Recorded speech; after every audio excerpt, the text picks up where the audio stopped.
شروع اللہ تعالیٰ کے بابرکت نام سے جو دلوں کے بھید خوب جانتا ہے۔ بزمی کہانی یوٹیوب چینل میں خوش آمدید۔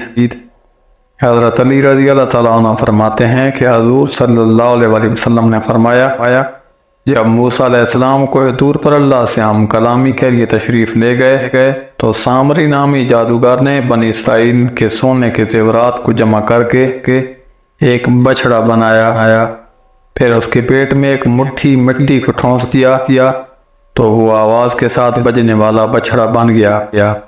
پھر سامری نے بنی اسرائیل سے کہا یہ تمہارا اور موسیٰ کا خدا ہے، تو کچھ بنی اسرائیل اس بچڑے کو پوجنے لگے۔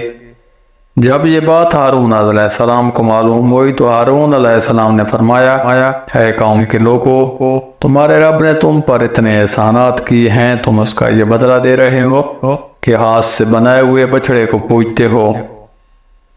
جب موسیٰ علیہ السلام کو دور سے لوٹے تو قوم کی گمراہی کو دیکھ کر غم اور غصہ میں ہارون علیہ السلام کے سر کے بال پکڑ لیے تو ہارون علیہ السلام نے موسیٰ علیہ السلام کو ساری بات سمجھائی۔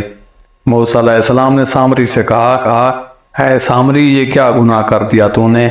اس نے کہا فرعون کے غرق ہونے کے وقت میں نے جبرائیل علیہ السلام کو دیکھ لیا تھا تو میں نے ان کے پاؤں کے نیچے کی مٹی اٹھا کر بچڑے کے دل میں ڈال دی، جس کی وجہ سے وہ باتیں کرنے لگا تھا۔